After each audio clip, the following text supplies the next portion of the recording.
I'm Lisa, 32F, and I've been married to Jake, 34M, for 6 years. We have a 4-year-old son, Max, and I'm currently 6 months pregnant with our second child. I need to vent about my situation with Jake's family, particularly his sister Megan, 29F. Jake and I met during our sophomore year of college. We were both part of the campus environmental club, and I was immediately drawn to his passion for sustainability and his easygoing nature. Jake was different from the guys I'd dated before. He was thoughtful, funny, and seemed to have a strong sense of family values. My own family background was complicated. My parents divorced when I was 12, and the years that followed were filled with custody battles and constant tension. I spent most of my teens bouncing between my mom's apartment and my dad's house, never feeling like I had a stable home. So when I met Jake and saw how close he was with his family, I was enchanted. During our dating years, I got along well with Jake's parents, Tom, 60M, and Susan, 58F, and his sister Megan. They welcomed me with open arms, always including me in family dinners, game nights, and holiday celebrations. I remember the first Thanksgiving I spent with them. Susan taught me her secret recipe for pumpkin pie, and Megan and I stayed up late talking and laughing like old friends. I thought I had finally found the loving, stable family I always longed for. Jake proposed on our college graduation day, right after we'd received our diplomas. His entire family was there, cheering us on, and I felt like I was living a fairy tale. We got married a year later in a beautiful ceremony that Susan helped plan. Megan was my maid of honor, and I truly felt like I had gained not just a husband, but a sister too. The first cracks in this perfect picture started to appear about 6 months into our marriage. Jake, Megan, and Susan would often huddle together at family gatherings, whispering and giggling. At first, I thought they were planning surprises or discussing family matters, but as time went on, I realized they were usually gossiping about other family members or friends. One incident stands out in my memory. We were at a family barbecue, and Jake's cousin Amy had just announced her engagement. While Amy was showing off her ring to some of the other relatives, I overheard Susan, Megan, and Jake in the kitchen. They were making snide comments about Amy's fiancé, speculating that he was only marrying her for her money, and mocking Amy for being desperate enough to say yes to the first guy who asked. I was shocked. This wasn't the warm, loving family I thought I had married into.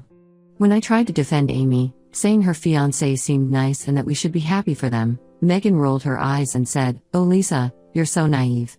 You don't know how things work in this family yet." That comment stuck with me. It was the first time I felt like an outsider, like there was a part of this family I wasn't privy to. As time went on, I noticed more and more of these gossip sessions. They would dissect every detail of other people's lives, from their career choices to their parenting styles, always with a critical, judgmental tone. I started to distance myself from these conversations.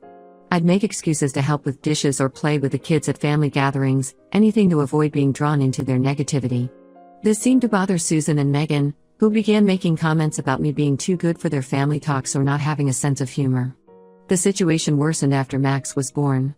I had a difficult pregnancy and an even harder time postpartum. I struggled with breastfeeding and was diagnosed with postpartum depression.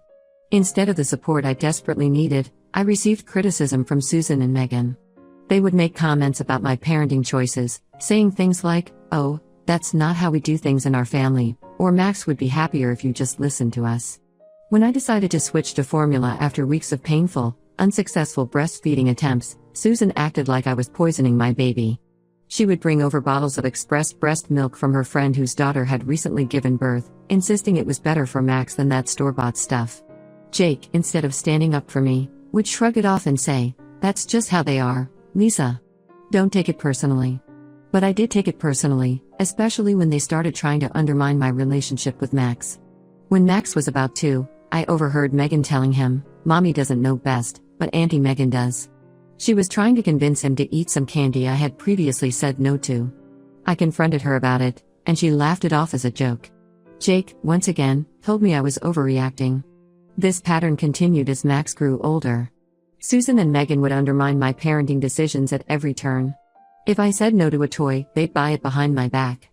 If I tried to establish a bedtime routine, they'd encourage Jake to let Max stay up late when they visited. It was a constant battle, and Jake never seemed to be on my side. Things came to a head last Christmas. Jake's family has a tradition of spending the holidays at a cabin in the mountains. I was hesitant to go, being 4 months pregnant and dealing with severe morning sickness, but Jake insisted. He said it would be good for Max to spend time with his cousins, and that the mountain air might help with my nausea.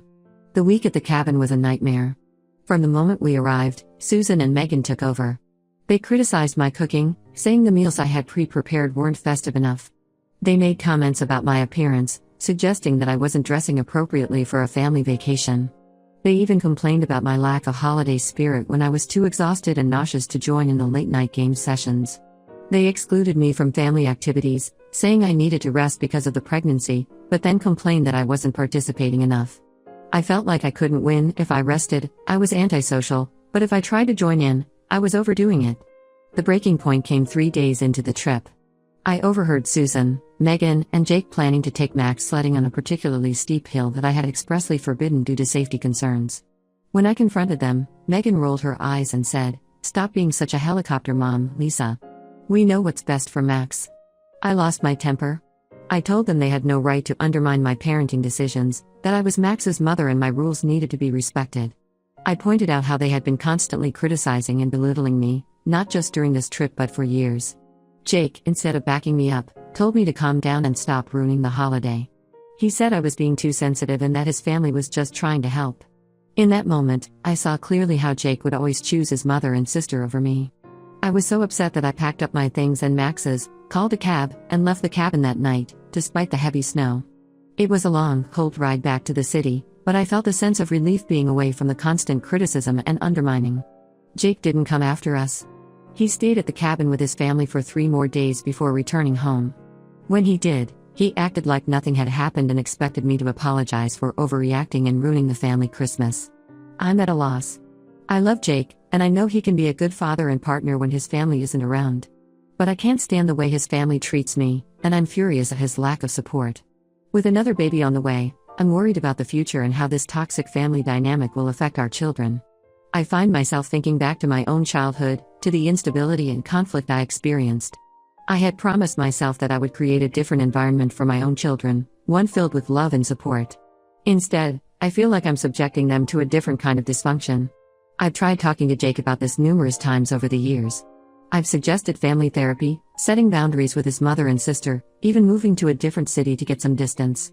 But Jake always dismisses my concerns, saying I'm too sensitive or that I don't understand how families work. I'm scared about the future. I don't want my children growing up thinking it's normal or okay to constantly criticize and undermine others. I don't want Max and our unborn child to see their mother constantly belittled and disrespected. But I also don't want to break up our family. I feel trapped and alone. My own family lives across the country, and over the years, I've lost touch with many of my friends as I've become more isolated in Jake's family bubble.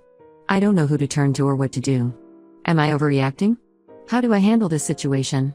I feel like I'm fighting a losing battle against Jake's family, and I'm not sure how much more I can take. Any advice would be greatly appreciated. Update 1: It's been 2 months since my original post, and a lot has happened. I'm now 8 months pregnant and things with Jake and his family have only gotten worse.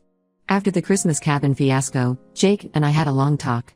I explained how hurt I was by his family's behavior and his lack of support. I told him about all the times I had felt belittled, criticized, and undermined by his mother and sister. I shared how their constant interference was affecting my relationship with Max and my confidence as a mother. To my surprise, Jake seemed to really listen this time. He admitted that he had been avoiding conflict and that he knew his mother and sister could be overbearing. He promised to talk to them about respecting our boundaries and to make more of an effort to support me. For a while, things seemed to improve. Susan and Megan were less overtly critical during their visits, and Jake made an effort to stand up for me when they did make snide comments. I started to hope that maybe we could work things out, that we could find a way to coexist peacefully with Jake's family. However, last month, everything fell apart again. It was Max's 4th birthday, and we had planned a small party at our house with some of his friends from preschool. I had spent weeks planning it, wanting it to be special for Max. I had ordered a custom cake with his favorite superhero, planned age-appropriate games, and even hired a face painter. The morning of the party, Susan and Megan showed up unannounced, saying they wanted to help set up. I had everything under control, but they insisted on taking over. They rearranged the decorations I had carefully put up, saying the colors I had chosen weren't boyish enough. They changed the party games I had planned, insisting that the ones I had chosen were too babyish for 4-year-olds. But what really upset me was when they tried to alter the cake I had ordered to Max's specifications. Megan decided that the superhero theme was overdone and tried to scrape off some of the decorations to replace them with generic birthday candles. When I objected, she said, "Oh, Lisa, you're so pregnant you can barely move. Let us handle this." We know what Max likes better anyway. I was furious but tried to keep calm for Max's sake. I didn't want to cause a scene and ruin his special day. So I bit my tongue and let them take over, feeling like a guest at my own son's birthday party. During the party, Susan and Megan dominated everything.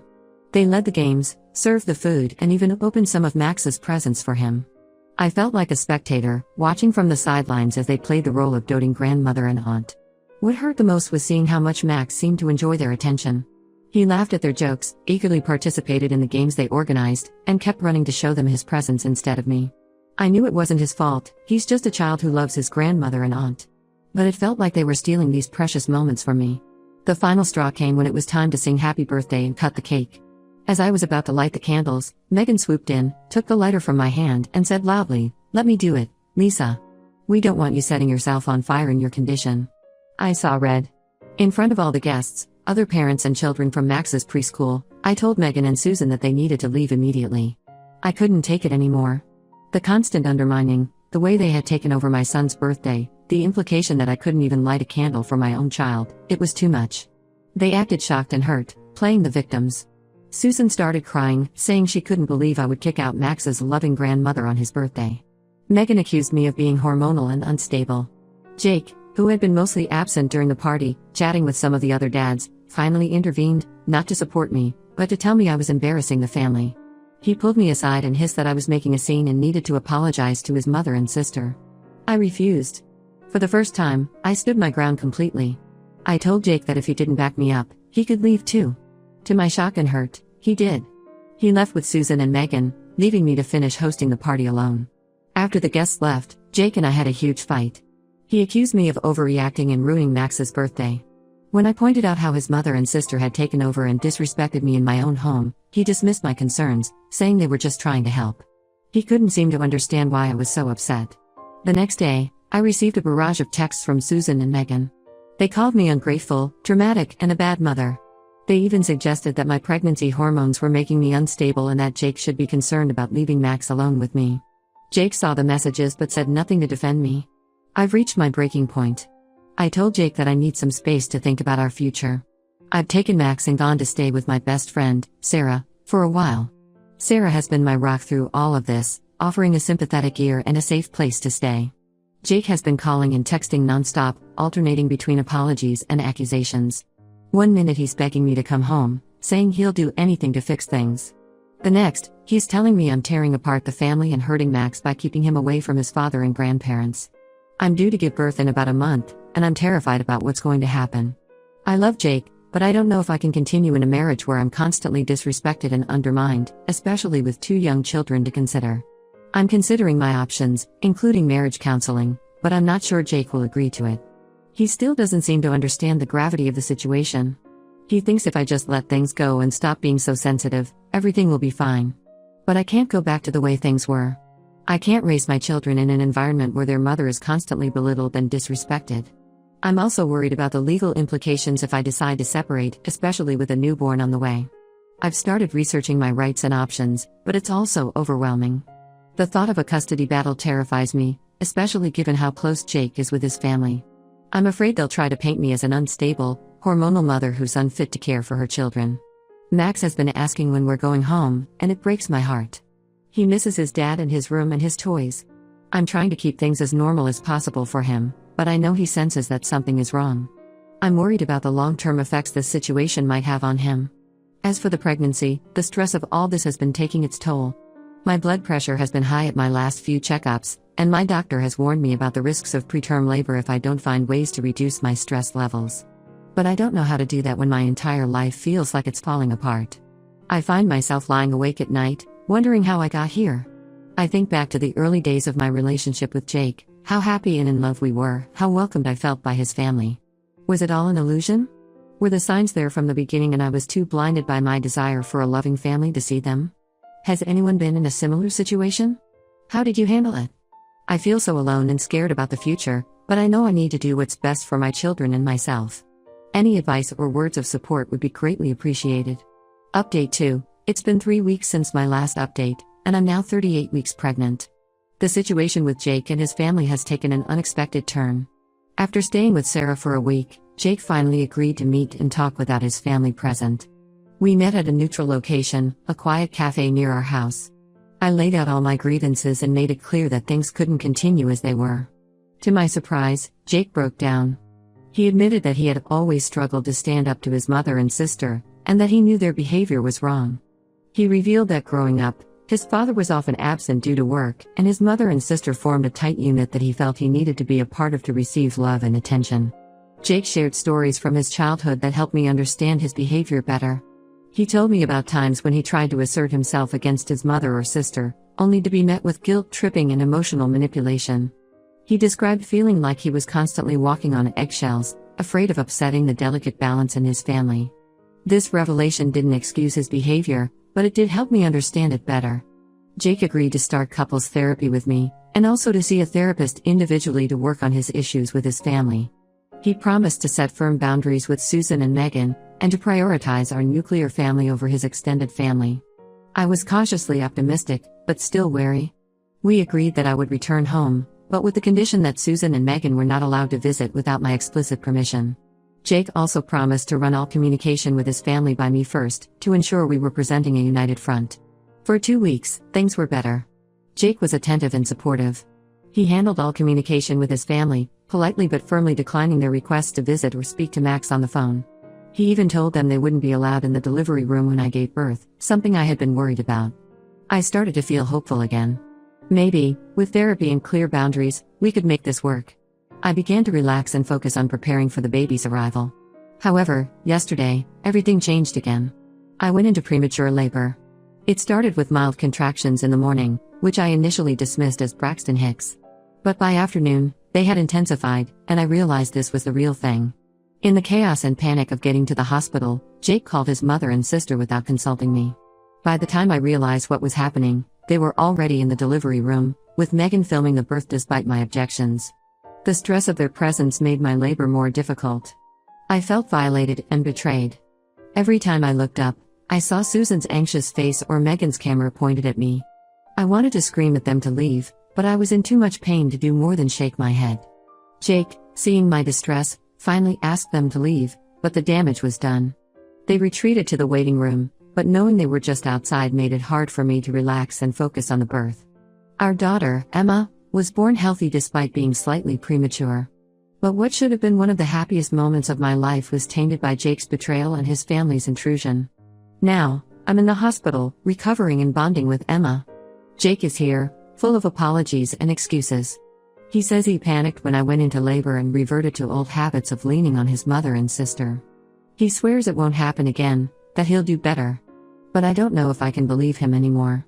This was such a fundamental betrayal of my trust, at one of the most vulnerable moments of my life. How can I ever trust him to put our family first?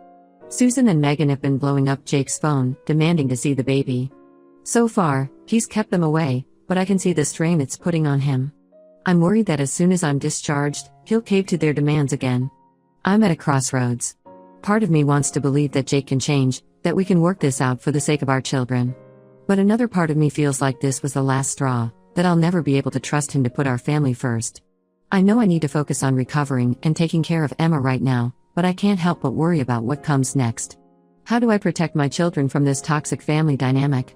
Can Jake ever truly break free from his mother and sister's influence? I'm considering asking Jake to move out temporarily once I'm discharged from the hospital, to give me space to think and to see if he's truly capable of maintaining boundaries with his family. But I'm scared of being alone with a newborn and a toddler. The nurses have been wonderful, offering support and even contacting a hospital social worker to talk with me about my options. But I know I'll have to face the real world soon, and I'm not sure I'm ready. Any advice on how to navigate this situation would be greatly appreciated. I feel like I'm standing on the edge of a cliff, and I'm not sure which way to step. Update 3. It's been 2 months since Emma was born, and I've made some difficult decisions. After we returned from the hospital, I asked Jake to stay with a friend for a while. I needed space to recover, bond with Emma, and think about our future without his or his family's influence. It was a hard conversation, but Jake understood and agreed it was necessary. During this time, Jake seemed to finally understand the gravity of the situation. He continued with his therapy, both individual and couple sessions, which we did via video call.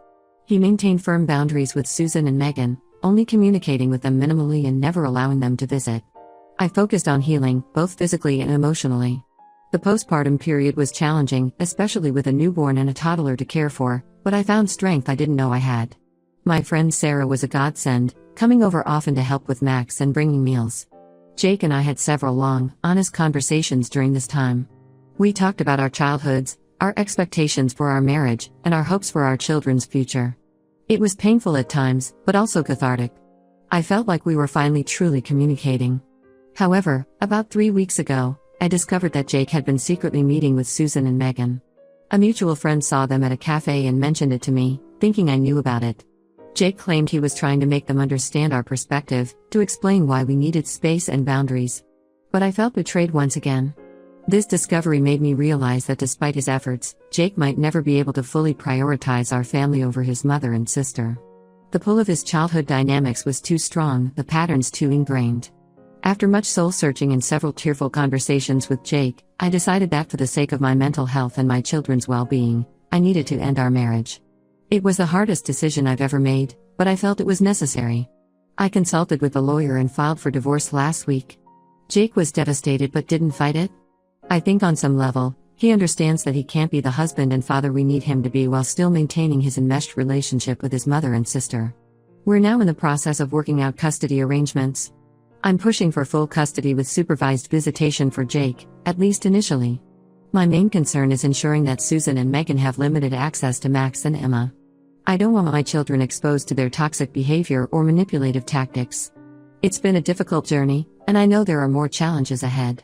But for the first time in a long time, I feel like I'm making the right decision for myself and my children. I'm no longer constantly walking on eggshells or worrying about the next criticism or boundary violation. I'm focusing on healing and building a stable, loving environment for Max and Emma. I've started seeing a therapist to work through my own issues and to learn how to co-parent effectively with Jake while maintaining strong boundaries. Max has been struggling with the changes, which breaks my heart. He misses his dad and doesn't understand why we can't all live together anymore. I'm doing my best to reassure him and maintain as much stability as possible in his life. We've started play therapy to help him process his emotions. As for Emma, she's thriving despite all the turmoil. She's a happy, healthy baby, and watching her grow and develop brings me joy every day. I'm determined to create a peaceful, loving home for her and Max, free from the constant tension and conflict that marked the last few years. Looking back, I can see how my own childhood experiences led me to ignore red flags in my relationship with Jake and his family. My desire for a stable, loving family made me overlook issues that I should have addressed much earlier. But I'm trying not to dwell on regrets. Instead, I'm focusing on the future and on being the best mother I can be to my children. Thank you to everyone who offered advice and support throughout this ordeal. Your words gave me strength when I needed it most. To anyone in a similar situation, remember that you deserve respect and support. Don't be afraid to stand up for yourself and your children, even if it means making tough choices. The road ahead won't be easy, but I'm hopeful for the future. For the first time in years, I feel like I can breathe freely. I'm rediscovering who I am outside of Jake's family's influence, and I'm excited to see what the future holds for me and my children.